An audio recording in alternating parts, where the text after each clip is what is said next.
Parents, at what point did you realize you raised a monster?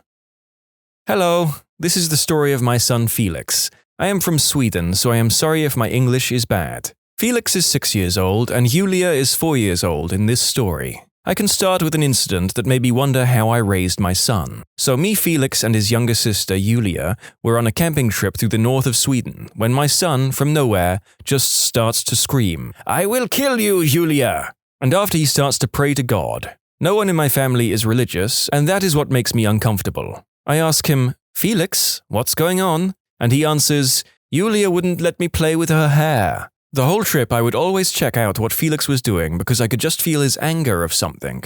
I couldn't put my finger on what until 5 years later, 2017, when the same thing happened again. Me and my wife had just picked up the kids from school and let them play upstairs while we're cooking food, and then from nowhere we hear the loudest scream saying, "I will kill you, Julia!" So I ran upstairs as fast as I could. When I came up to my room the kids were playing in, I saw my daughter laying on the floor bleeding from her hair, and beside her, my son is sitting praying to God with blood on his hands. We're so confused, my son had pulled so hard in his sibling's hair that she had lost hair and started bleeding. That is the most creepy thing I've seen in my life so far. When I ask my son what he has done, he answers me with the most chilling voice I will ever hear. "Julia wouldn't let me play with her hair, Dad."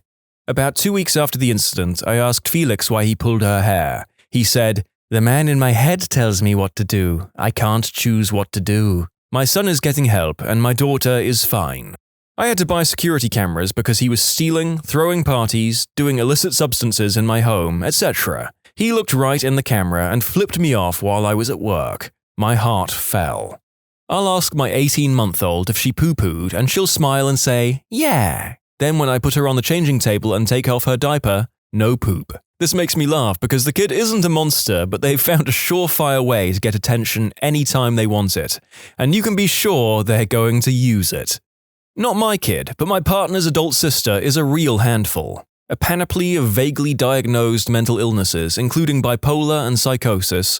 She's on income assistance, which helps. But she goes from morbidly depressed in the winter to wildly high in the summer. We let her move in to get herself out of debt, which she did, but now she's back in another hole. She picks bad boyfriends, the last of which we had to get a restraining order against after he threatened our children when we extricated her from his abusive grasp. The worst part is that the cycle is never ending. It's been this roller coaster for 20 years, and we're really, really tired. She's 14 for life, and not the good kind of 14-year-old. Big sister here. My brothers were fighting yesterday in the room beside mine. I'm hearing everything for 20 minutes straight. I'm having a cold and therefore wanted to see if they could resolve it first. The older brother is constantly using his strength, he's strong, fat, and tall, to taunt the younger one. But the older one is a wimp who will sit down if you demand respect. The younger one is even more of a derogative word for a female reproductive organ. I don't really condone using this word, but seriously, that is what he is. This younger is the middle child. They still don't break it up after 20 minutes. I go in there, throw the older one out of the room. He gets out, not before he hits him again. I had surgery on my leg a while ago and still in recovery, so really in no shape to get between them unless I want my other leg to break. The older gets out of the room, then suddenly the middle one gets the courage to beat him up when he's out of the room. I do not touch him but block his exit with both hands to the side of the door. This little psychopath uses all his strength to push on my hands, and I almost fall to the floor.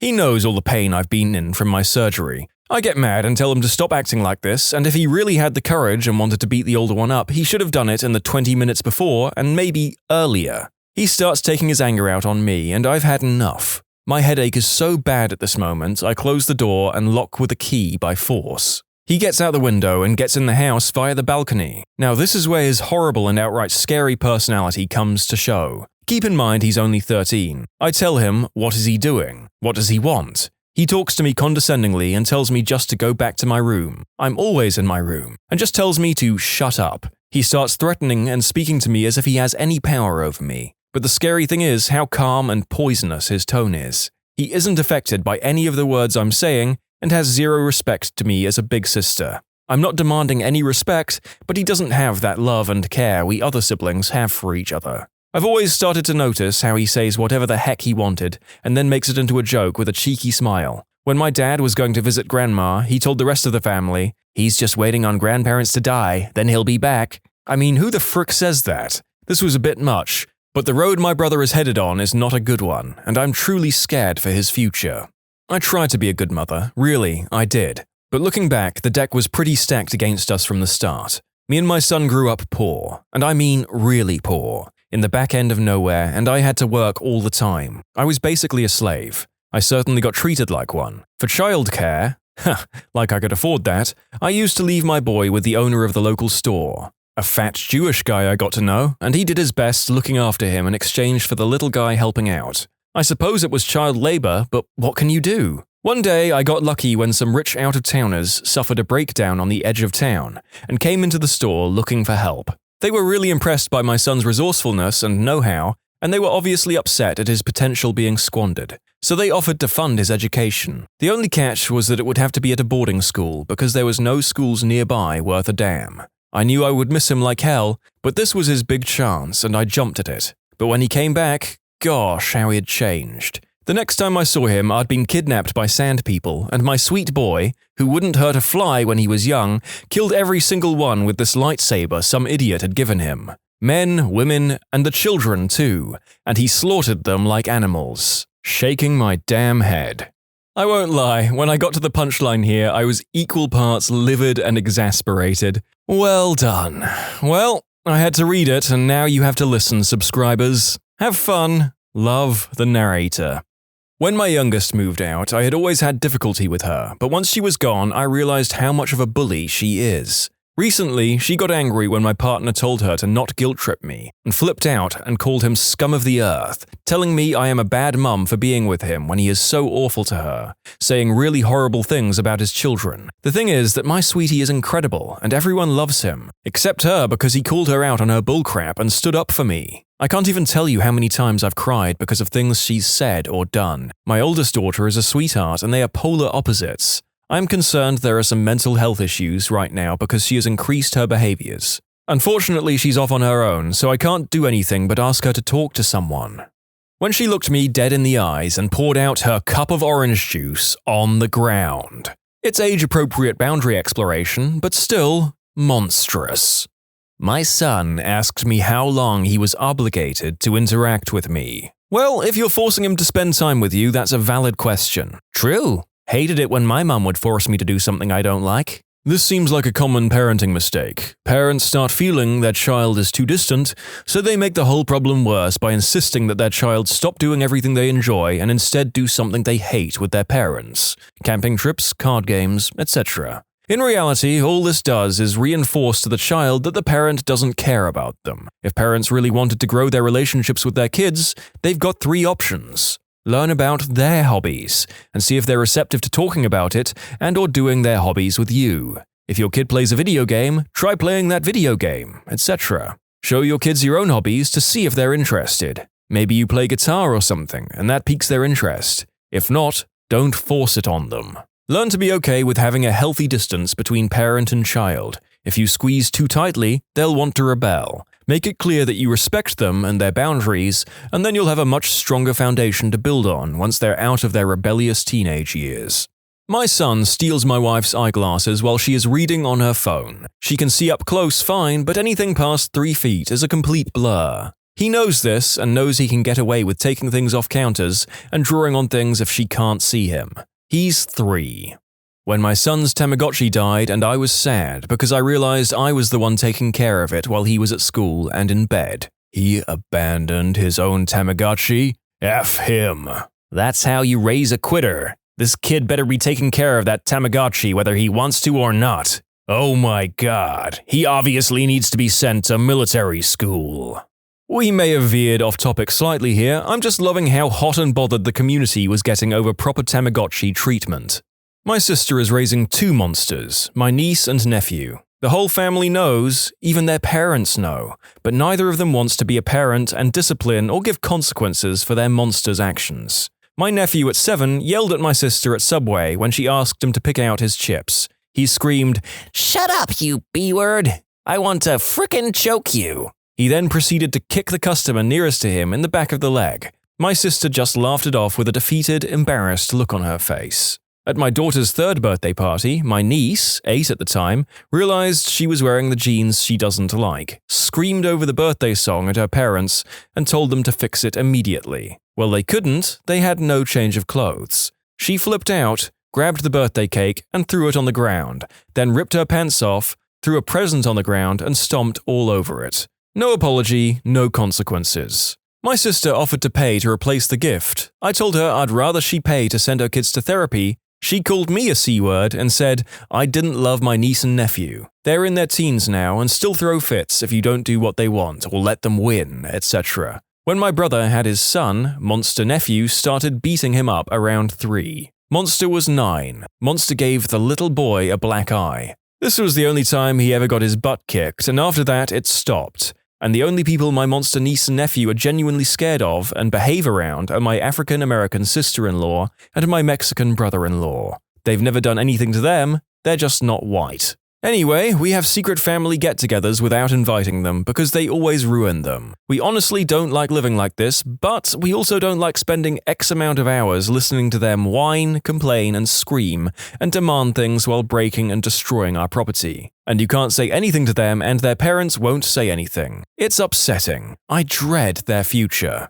Not a parent, but a sibling. My sister has become a vain, selfish, unloving sociopath. She treats my mum as a slave, and my mum loves her too much to notice. My mum was talking to her, she got bored and said, quote, "You can leave now." My mum replied with something like, "You can't talk to me like that, you need to respect me," to which my sister replies, "I have no respect for the B-word that cleans my knickers. Leave." I'm in shock. If I said that to my mum, I'd be slapped, but she turns a blind eye to my sister.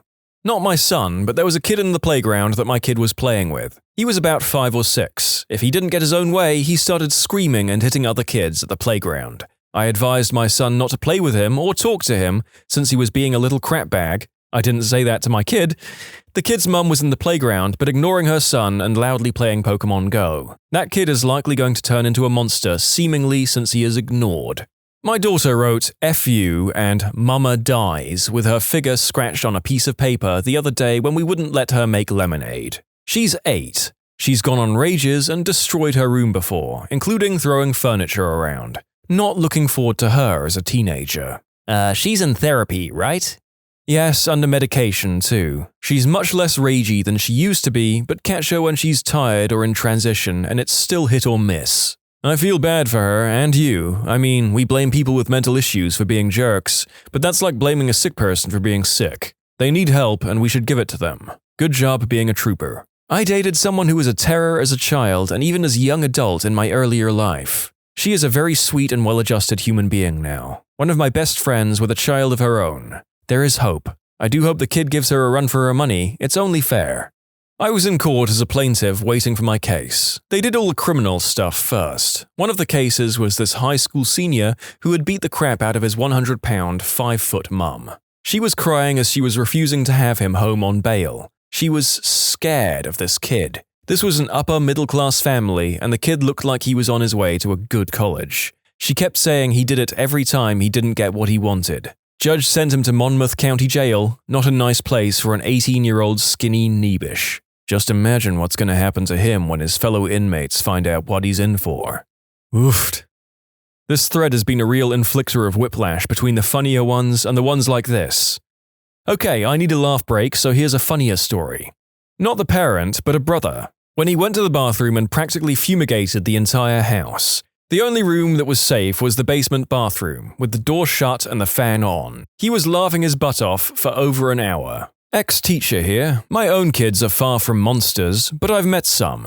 When I taught preschool, there was a kid who was banned from YMCA camps for his behavior, and they never banned someone before. He brought a plastic, thankfully, knife to school and threatened to cut all of us teachers. Told other kids he would burn their homes down after first setting fire to all their toys. He heard me calming another student who was afraid of bees and mentioning I'm allergic, but I've never been stung because I don't scare bees. He came up, told me he was going to put a wasp nest in my car, lock me in it, and watch me die. He was one of only 2 students expelled from that school in the 15+ years I've been associated with it. His mother still didn't realize her son was a monster. She said she ate lead paint when pregnant with him, but claimed he was just fine. Often parents just cannot or refuse to see their children for what they are.